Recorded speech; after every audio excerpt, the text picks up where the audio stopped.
حضرت امام حسن علیہ السلام کی 40 احادیث۔ اے بنی آدم، محرمات الہی سے باز رہے تو عابد بن جاؤ گے، اللہ کی تقسیم سے راضی رہے تو بے نیاز ہو جاؤ گے، اپنے پڑوسی سے اچھا سلوک کرو گے تو مسلمان بن جاؤ گے، اور لوگوں کے ساتھ ایسے رہو جیسا کہ تم پسند کرتے ہو کہ وہ تمہارے ساتھ رہیں تو عادل بن جاؤ گے۔ ہم دونوں رسول خدا کے 2 پھول ہیں اور جوانان جنت کے 2 سردار ہیں۔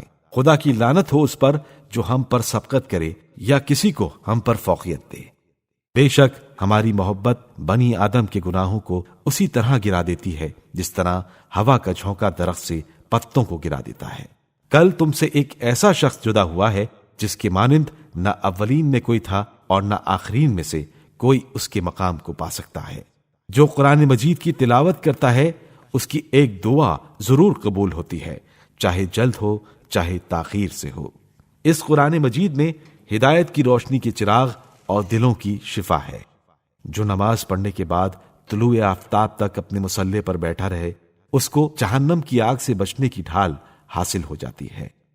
اللہ نے ماہ رمضان کو اپنی مخلوقات کے لیے مقابلے کا میدان قرار دیا ہے کہ جس میں مخلوقات خدا کی اطاعت کے ذریعے اس کی مرضی حاصل کرنے پر سبقت لیتی ہیں، جہاں ایک گروہ سبقت لے کر کامیاب ہو جاتا ہے اور دوسرا کوتاہی کر کے گھاٹے میں رہ جاتا ہے۔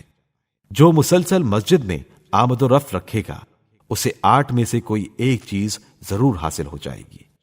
قرآن مجید کی کسی محکم آیت سے فائدہ مند دوست، نئی معلومات، رحمت جو اس کے انتظار میں ہوگی، ایسی بات جس سے اس کو ہدایت ملے، ایسا کلمہ جس سے وہ ہلاکت سے بچ جائے، شرم و حیا کی وجہ سے گناہ کو ترک کر دے، خوف الہی کی بنا پر معصیت و گناہ سے دوری۔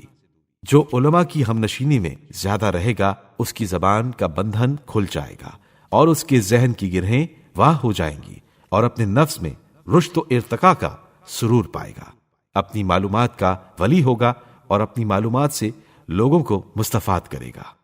علم حاصل کرو اور اگر اسے حفظ نہ کر پاؤ تو لکھ لو اور اپنے گھروں میں محفوظ رکھو۔ اپنی دنیا کے لیے اس طرح کوشش کرو جیسے تم کو ہمیشہ یہاں رہنا ہے، اور آخرت کے لیے ایسی صحیح و کوشش کرو جیسے تم کو کل مر جانا ہے۔ انسان کی ہلاکت 3 چیزوں میں ہے: تکبر، لالچ، حسد۔